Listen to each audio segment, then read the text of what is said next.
क्या हुआ जब एक निहत्थी नारी को 5 दुष्ट पकड़ कर ले गए, जिसके पास ना कोई कृपाण थी ना कोई सेना, बस उसकी बुद्धि। और फिर ऐसा क्या हुआ कि जिसे शिकार बनाया जाना था वही नारी सुरक्षित खड़ी रही और 5 दुराचारी एक दूसरे के बैरी बन गए।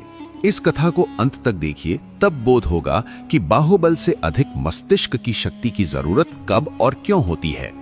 तो चलिए कथा शुरू करते हैं। पहाड़ों की गोद में बसा एक नन्हा सा गांव था विजनपुर। नाम जैसा ही वहां का परिवेश था, चुनौतियों से युक्त। उसी बस्ती के एक एकांत स्थान पर बस्ती से विलग एक झोपड़ी थी। वहां एक एकाकी कन्या रहती थी जिसका नाम था अवंतिका। अवंतिका कोई सामान्य युवती नहीं थी। माना जाता है कि जिस प्रकार कीचड़ में पंकज खिलता है, ठीक वैसे ही निर्धनता और पीड़ा के मध्य उसका चरित्र निखर कर प्रकट हुआ था। उसके जनक जननी ने उसे बाल्यावस्था में ही त्याग दिया था, क्योंकि एक विषैले नाग के कारण उनका अंत हो गया था। नियति ने उससे उसका कोमल बचपन छीना, परंतु उपहार में उसे ऐसा कौशल प्रदान किया जो प्रतापी वीरों में भी दुर्लभ होता था। वो कौशल था उसकी विलक्षण चतुराई और धीरज। उसकी पलकों में ऐसा ओज था कि उसे निहार कर पाखंडी व्यक्ति की वाणी लड़खड़ाने लगे। किंतु हे श्रोताओं, समय सदैव एक समान नहीं रहता। भाग्य मनुष्य की अग्नि परीक्षा लेने हेतु नवीन स्वांग रचता है। वो ज्येष्ठ मास की एक तपती दोपहरी थी। मारतंड नभ के केंद्र में दहक रहा था और मानो ज्वाला बिखेर रहा था। पवन भी जैसे ठहर सी गई थी। अवंतिका अपने कुटिया के प्रांगण में आसीन जीर्ण वस्त्रों को सिल रही थी। निर्जनता इतनी सघन थी कि शुष्क पत्तों की ध्वनि भी किसी के चरणों की चाप जैसी प्रतीत होती थी। तभी उसके द्वार की दहलीज पर एक छाया दृष्टिगोचर हुई। भिक्षाम देहि, जलम देहि, एक भारी और धीर स्वर प्रतिध्वनित हुआ। अवंतिका ने नयन उठाकर देखा, द्वार पर एक पुरुष खड़ा था। उसके परिधान से वो किसी सुदूर जनपद का पथिक जान पड़ता था। ललाट पर तिलक, कंठ में माला और स्कंध पर एक वजनी थैला था, किंतु उसके चक्षुओं में वो सौम्यता नहीं थी जो किसी सन्यासी अथवा नेक मुसाफिर में परिलक्षित होती थी। उसके नयन चंचल थे, जैसे कोई व्याध अपने मृग को आंक रहा हो। अवंतिका ने शिष्टाचार के वशीभूत अपना वस्त्र संभाला और पात्र में नीर भरकर चौखट पर आई। वंदन अतिथि, आप कौन हैं और इस निर्जन क्षेत्र में किस प्रयोजन से पधारे हैं? आगंतुक ने जल ग्रहण किया, एक घूंट भरा और फिर एक विचित्र हास्य के साथ अवंतिका की ओर ताका। वो मुस्कान ममता की नहीं, अपितु किसी दुर्भावनापूर्ण षड्यंत्र की थी। उसने कहा, अरे भोली, क्या तूने मुझे नहीं पहचाना? मैं कोई याचक नहीं हूं, मैं तो तेरा अग्रज हूं, तेरा ममेरा भाई दुर्जन। अवंतिका विस्मित हो गई। भाई? किंतु मेरे अभिभावकों ने कभी किसी भ्राता का विवरण नहीं दिया और मेरे ननिहाल से तो युगों पूर्व नाता विच्छेद हो चुका था। दुर्जन, जो वास्तव में एक छली और निर्दयी दस्यु अर्थात लुटेरा था, उसने अपना कुचक्र पहले से ही रच रखा था। उसने गहरी सांस ली और अपने चक्षुओं में कृत्रिम अश्रु भर लिए। वो बोला, यही तो विषाद का विषय है अनुजा। जब तुम्हारे माता पिता का स्वर्गवास हुआ तब हम अत्यंत अल्पायु थे। हमारे वंश में एक ऐसा अभिशाप था कि हम मिलन नहीं कर सकते थे। किंतु अब माँ अवंतिका की मामी शैया पर हैं। उनके श्वास रुके हुए हैं। वे निरंतर केवल तेरा ही नाम पुकार रही हैं। वे अपने दुष्कर्मों का पश्चाताप करना चाहती हैं और तुझे तेरे भाग की वंशानुगत संपत्ति प्रदान करना चाहती हैं। अवंतिका मौन रही। उसका अंतर्मन कह रहा था कि कुछ संदेहास्पद है। उसका तर्क बता रहा था कि इतने कालों उपरांत अचानक इतना मोह जताना नैसर्गिक नहीं है। किंतु लालच और करुणा इंसान की चेतना पर ऐसा आवरण चढ़ा देते हैं कि सन्मुख यमराज खड़ा हो तब भी वो सखा जैसा आभासित होने लगता है। यहाँ तो प्रश्न एक मरणासन्न वृद्धा की अंतिम इच्छा का था। उस छली भाई ने अपनी झोली खोली।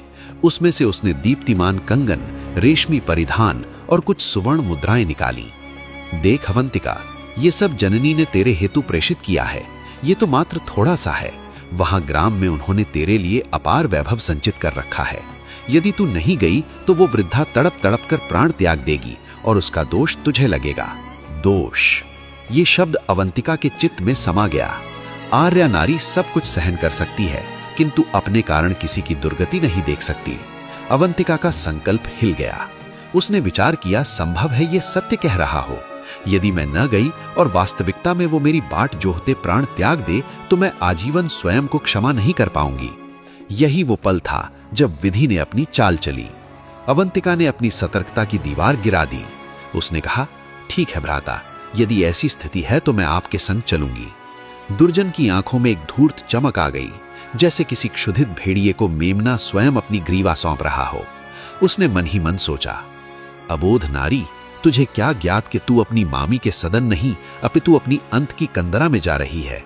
हम 5 मित्र वहां तेरी प्रतीक्षा में नहीं बल्कि तेरे रूप और इस कुटिया में दबे उस गुप्त खजाने की क्षुधा में बैठे हैं जिसकी चर्चा समस्त राज्य में है। अवंतिका ने शीघ्रता से घर के कपाट बंद किए। उसने अपनी पड़ोसन एक वृद्धा काकी को पुकारा और घर की कुंजी देते हुए कहा, काकी, मेरे भाई आए हैं, माँ अस्वस्थ है, मैं उनसे भेंट करने जा रही हूँ, 2-4 दिवस में लौट आऊंगी। पड़ोसन ने उस नवागंतुक को सूक्ष्मता से देखा। उसे उस पुरुष की चेष्टाओं में एक अजीब सी निष्ठुरता दिखी, किंतु इससे पहले कि वो कुछ कह पाती, अवंतिका उस भाई के साथ गांव की पगडंडी पर प्रस्थान कर चुकी थी। दिनकर अब अस्ताचल की ओर झुकने लगा था, किंतु उसकी तपिश न्यून नहीं हुई थी। बस्ती पीछे छूट गई और अब वे दोनों सघन अरण्य के मार्ग पर चल रहे थे। उस वन का वो क्षेत्र अत्यंत डरावना था। वहां विशाल वृक्ष ऐसे खड़े थे मानो प्रेतों की वाहिनी पहरा दे रही हो। चलते चलते अवंतिका को तृष्णा अनुभव होने लगी। उसका कंठ सूखने लगा। भ्राता, प्यास लगी है, क्या निकट कोई जलाशय है? दुर्जन ने मुड़कर देखा। अब वे ग्राम से बहुत दूर आ चुके थे। यहाँ उसकी पुकार सुनने वाला कोई नहीं था। उसका आचरण अब बदलने लगा। जो ढोंग पहले एक विनम्र भाई जैसा था, उसमें अब कठोरता आ गई थी। पानी? उसने रूखे स्वर में कहा। अभी आगे बहुत पदयात्रा करनी है, आगे कूप आएगा, वहीं तृप्ति कर लेना। अवंतिका मौन चलती रही। कुछ कोस और चलने के बाद उसके चरण थकने लगे। प्यास से उसका दम घुटने लगा। भ्राता, अब चला नहीं जाता, थोड़ा विराम कर लें और जल का प्रबंध कर दें। इस बार दुर्जन रुक गया। उसने चतुर्दिक देखा। सघन वन, नीरवता और दूर दूर तक किसी मानव का नाम नहीं। ये स्थल उसके लिए उपयुक्त था। उसने अवंतिका की ओर देखा और अट्टहास करने लगा। उसकी हंसी इतनी विद्रूप थी कि वन के खग भी अपने नीड़ में दुबक गए। भ्राता, अरे भोली चिड़िया, कौन सा भाई, किसका अनुज, तूने सच में मुझे अपना सगा मान लिया? अवंतिका के पैरों तले से भूमि खिसक गई। उसके मुखमंडल का वर्ण श्वेत पड़ गया। ये आप क्या कह रहे हैं?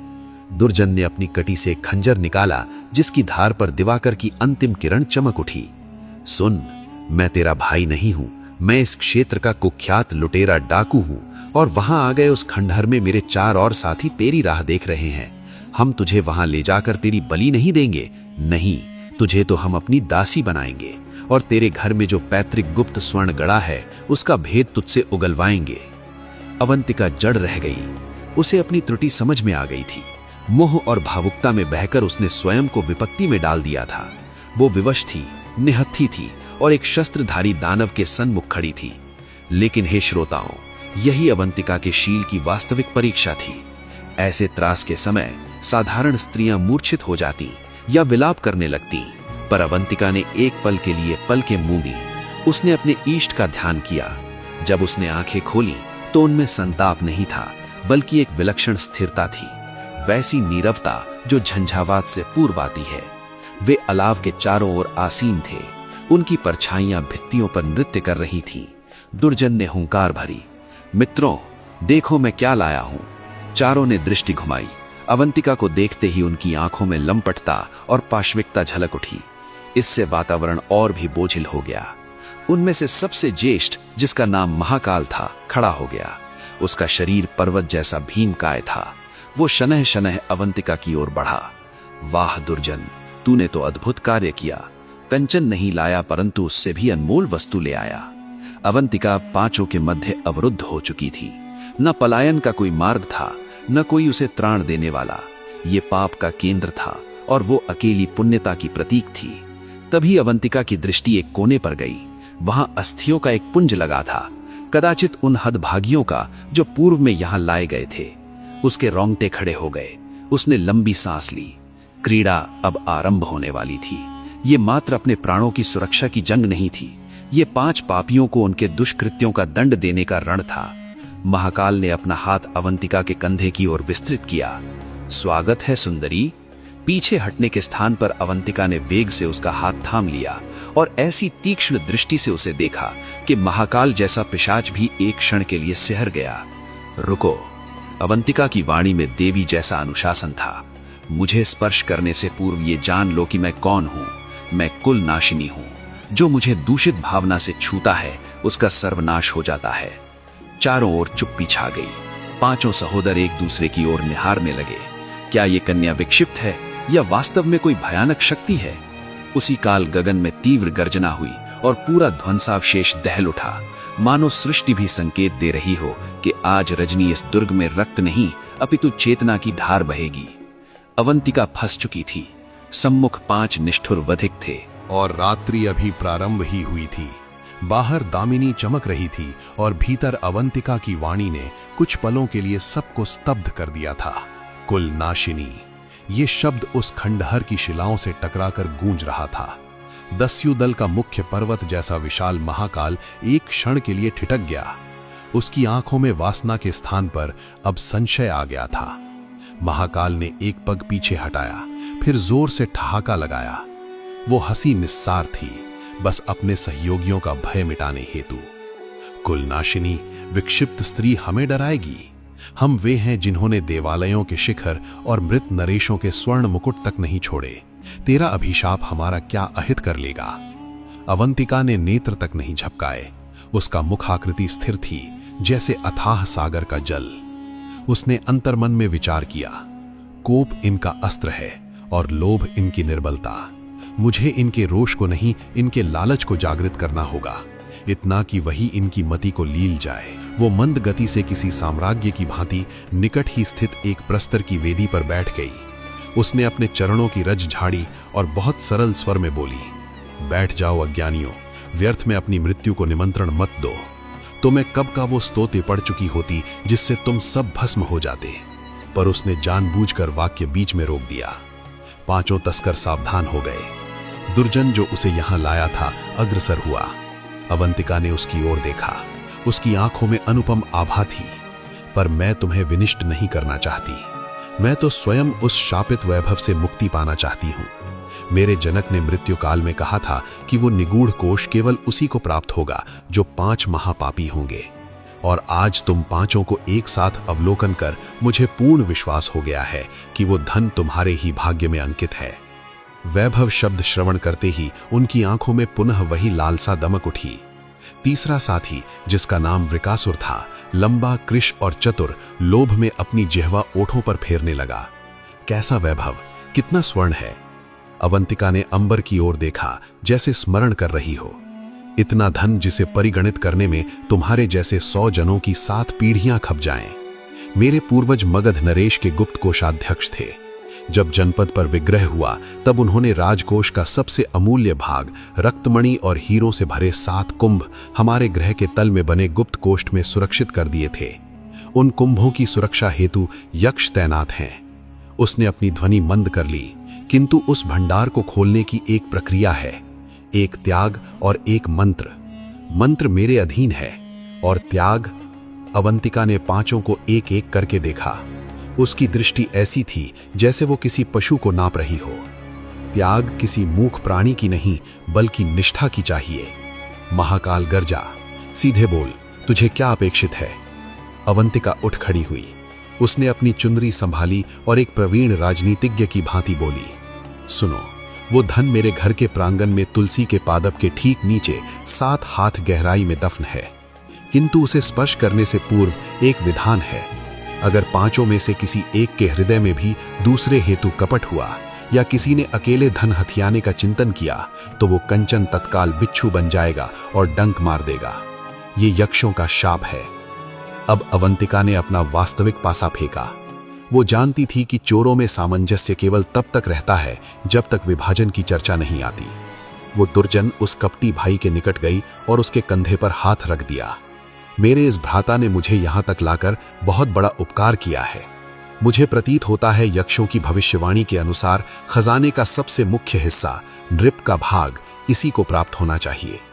ये सुनते ही शेष 4 साथियों के कान खड़े हो गए। वायु में विद्वेष का विष घुलने लगा। महाकाल की भ्रिकुटियां तन गईं। नृप का भाग, नायक तो मैं हूं, सबसे वृहद भाग मेरा होगा। ये दुर्जन तो मात्र एक हरकारा है।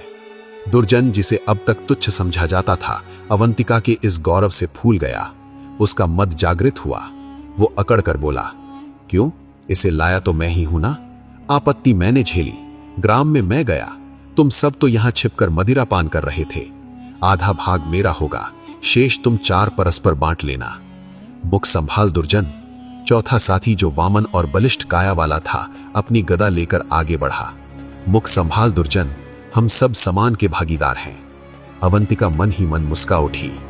अग्नि प्रज्वलित हो चुकी थी, अब बस उसमें घृत डालना शेष था। अरे अरे कलह मत करो। अवंतिका ने बीच बचाव का स्वांग रचा, किंतु उसकी बातें अग्नि में तेल डालने सदृश थीं। भंडार तो प्राप्त हो ही जाएगा, किंतु एक दुविधा और है। आज की रात्रि काली है, किंतु कोष उद्घाटन हेतु मुझे मसान की भस्म और गिद्ध का नाखून चाहिए, वो भी अभी इसी समय। उसने चतुर्दिक दृष्टि दौड़ाई। ये अरण्य बहुत भयावह है। मैंने सुना है कि समीप की घाटी में पिशाच वास करते हैं। वहीं एक प्राचीन शमशान है। तुम में से जो सबसे अधिक पराक्रमी और अभय हो, वही वहां जा सकता है। जो भीरू होगा वो तो वहां पग रखते ही काल कवलित हो जाएगा। उसने जानबूझकर महाकाल की ओर देखा, फिर दृष्टि फेर ली, जैसे उसे उस पर विश्वास ना हो। ये महाकाल के पुरुषत्व पर सीधा प्रहार था। महाकाल का मुख क्रोध से आरक्त हो गया। तू मुझे कायर मानती है? मैं अभी प्रस्थान करता हूं और वो भस्म लेकर आता हूं। अवंतिका ने तुरंत उसे वर्जित किया। आप नहीं नायक, आप तो प्रधान हैं। खजाने के समीप आपकी उपस्थिति नितांत आवश्यक है। अगर आप चले गए और पश्चात से यक्ष प्रकट हो गए तो इन मूढ़ों को कौन बचाएगा? फिर उसने सबसे कनिष्ठ साथी विरख की ओर संकेत किया, जो अब तक शांत खड़ा था। ये बालक, ये चंचल लगता है, इसे भेजो। किंतु सचेत, शमशान के पथ में एक मायावी कूप पड़ता है। अगर कोई मुड़कर देख ले तो वो पाषाण का बन जाता है। अवंतिका की बातें इतनी सूक्ष्मता से कही गई थी, इतनी विभीषिकापूर्ण थी, और उसका आत्मविश्वास इतना प्रगाढ़ था कि वे अनपढ़ और अंधविश्वासी तस्कर उसकी हर बात को सत्य स्वीकार कर बैठे। महाकाल ने विरख को आज्ञा दी, जा, द्रुत गति से जा और मसान से भस्म लेकर आ, और सावधान, मुड़कर मत देखना। विरख सिहर उठा। रात्रि के गहन अंधकार में एकाकी जाना, वो भी प्रेतों की घाटी में। लेकिन नायक का आदेश और वैभव का लोभ। वो अनमने मन से अपनी खड्ग उठाकर अंधकार में ओझल हो गया। अब वहां 4 तस्कर शेष थे और अवंतिका। एक कण निकल चुका था। अब अवंतिका ने अपनी रणनीति बदली। वो जानती थी कि रिक्त बैठे लोग अधिक चिंतन करते हैं, उन्हें संलग्न रखना अनिवार्य था। जब तक वो प्रत्यावर्तन करता है, हमें पवित्रता करनी होगी। तुम लोग बहुत अपवित्र हो। सुरा और मांस की दुर्गंध आ रही है। यक्षों को गंध बहुत अप्रिय लगती है। जाओ, उस कोने में जो कूप है वहां से जल खींचो और इस पूरे प्रांगण को प्रक्षालित कर डालो। और हां, अपने अस्त्र दूर रख देना, क्योंकि लोहे की विद्यमानता में मंत्र प्रभावी नहीं होता। महाकाल और शेष तीनों साथी एक दूसरे का मुख ताकने लगे। एक सेविका की तरह श्रम करना? क्या निहार रहे हो? अवंतिका ने फटकारा। कोटि कोटि की संपदा चाहिए या नहीं, या मैं वापस चली जाऊं? वे बड़बड़ाते हुए खड़े हो गए। उन्होंने अपनी भारी तलवारें और कुंद एक ओर रख दिए और पुराने जंग लगे पात्र से कूप से नीर खींचने लगे। अवंतिका एक उन्नत प्रस्तर पर बैठ गई, जैसे कोई महिषी अपने दासों को कार्य करते देख रही हो। वो जानती थी कि यह परिस्थिति दीर्घ काल तक नहीं चलेगी। जैसे ही विरख रिक्त हस्त लौटेगा या उसे ज्ञात होगा कि वहां कोई मसान नहीं है, उसका मृषा पकड़ा जाएगा। उससे पूर्व ही उसे आगामी पग उठाना था। समय व्यतीत होता गया। रात्रि का द्वितीय पहर आरंभ हो गया। तस्कर थक कर चूर हो चुके थे। पूरा आंगन धुल चुका था। अस्त्र एक तरफ पड़े थे। तभी अवंतिका ने सहसा अपने नेत्र बंद कर लिए और जोर जोर से थरथराने लगी। उसका गात कांपने लगा। उसने अपनी वाणी परिवर्तित कर ली और एक भारी भयावह स्वर में बोली, ह्रीम क्लीम, सावधान सावधान। चोर डर कर कार्य छोड़ बैठे। क्या हुआ, क्या हुआ देवी? उसकी आंखें फैली हुई थी। सर्वनाश हो गया, अनर्थ हो गया। मैंने अभी समाधि में देखा, तुम 5 में से एक विश्वासघाती है। उसका जन्म ही तुम सबके अंत के लिए हुआ है। चारों ओर नीरवता छा गई, मानो समीर भी ठहर गई हो। कौन कौन है वो? दुर्जन चीखा। अवंतिका ने कंपित तर्जनी उठाई। मैंने देखा उस मसान की भस्म में गरल मिला है। जो साथी अभी बाहर गया है वो भस्म लाने नहीं गया, वो तो तुम चारों को मारने हेतु काल सर्प को जागृत करने गया है। वो चाहता है कि तुम सब नष्ट हो जाओ और सारा वैभव अकेले भोग ले। महाकाल का माथा ठनका। मैं जानता था वो नीच सदैव से मुझसे द्वेष करता था, तभी वो इतनी सुगमता से जाने को सन्नद्ध हो गया। अवंतिका ने ज्वाला में और घृत डाल दिया। और देखो, वो लौट रहा है, किंतु एकाकी नहीं, उसके साथ एक अदृश्य शक्ति है। अगर उसने इस दुर्ग में चरण रखा तो तुम सब विनिष्ट हो जाओगे। उसे द्वार पर ही रोकना होगा। जीवित या मृत, ये संकल्प तुम्हारा है। उसी क्षण बाहर कुंजों में खड़खड़ाहट हुई। शुष्क पत्तों के मर्दन की ध्वनि आई। विरख, जो कदाचित भय के कारण अर्धमार्ग से ही लौट आया था, दुर्ग के द्वार की ओर बढ़ रहा था। भीतर आसीन 4 साथियों हेतु अब वो उनका मित्र नहीं, अपितु उनका यम बन चुका था। लोभ और त्रास में उनकी चेतना को पूर्णतः अंधा कर दिया था।